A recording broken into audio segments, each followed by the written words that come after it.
souhaitez plus d'informations concernant le K-Taping, des conseils et des astuces pour le poser, n'hésitez pas à visionner notre vidéo d'introduction en cliquant sur le lien juste ici.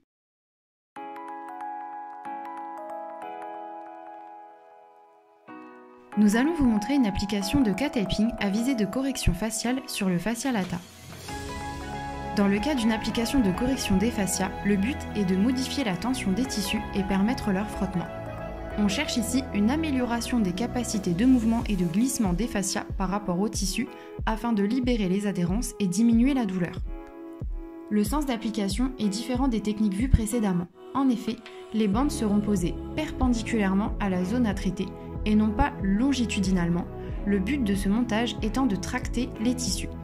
Le tape sera découpé en Y, il n'y a donc pas d'effet ondulatoire lors de cette pose car celle-ci se fait transversalement par rapport à la direction des fibres musculaires.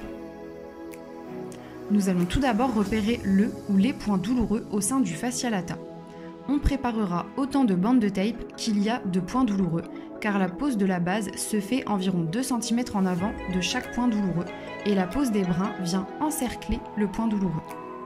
N'ayant pas de principe de chromothérapie sur ce type de pose, nous choisissons une couleur neutre, ici le noir. Nous positionnons le patient en décubitus latéral, membre inférieur traité en supralatéral. Nous allons palper le fascia lata à la recherche des points douloureux.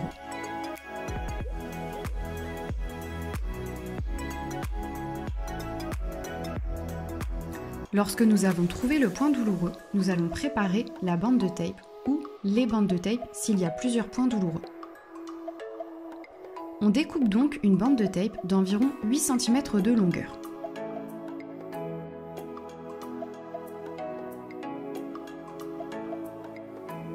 Nous garderons 2 cm pour la base et 6 cm pour les brins. On va ensuite arrondir les bords de la base. Ensuite, nous découpons la bande de tape dans le sens de la longueur sur 6 cm, ce qui va nous donner 2 brins. Ces brins serviront à entourer le point douloureux. On pourra ensuite arrondir les bords de chacun des brins. Et voilà, notre tape en Y est prêt. On commence par craquer la bande afin d'enlever le papier protecteur de la base.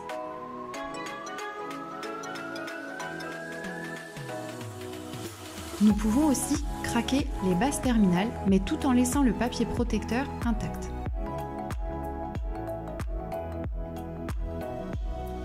Nous allons ensuite poser notre base sans tension, 2 cm en avant du point douloureux.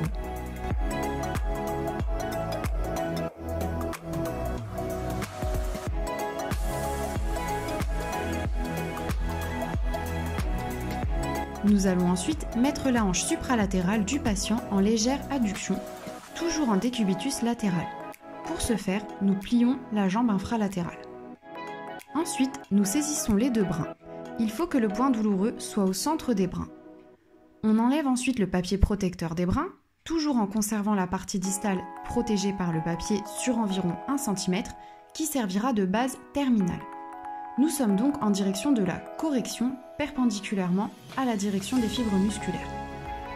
La pose de ce tape se fait avec une tension entre 25 et 50% d'étirement. La technique d'étirement est différente de celle vue précédemment. On va réaliser un étirement différé. Afin d'obtenir cet étirement, on va effectuer des mouvements de tract et relâché au niveau des 2 brins, un peu comme si l'on mettait progressivement de la tension petit à petit, on étire par pulsation. Lorsqu'on a atteint la tension désirée, on pose les brins. Ensuite, nous pouvons poser les bases terminales sans tension. Il faudra répéter cette action autant de fois qu'il y a de points douloureux. La pose est terminée. On va donc activer la bande de tape. On frotte la bande dans le sens des extrémités sans faire d'aller et venue jusqu'à ce que l'on sente la bande chauffer sous nos doigts.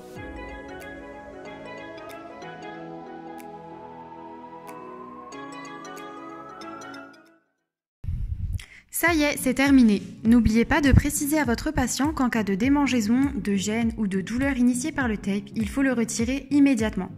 Pour encore plus de poses de tape et de conseils, n'hésitez pas à vous abonner à cette chaîne, à liker, partager cette vidéo et à réagir dans les commentaires. Et à la semaine prochaine pour un nouveau tuto tape.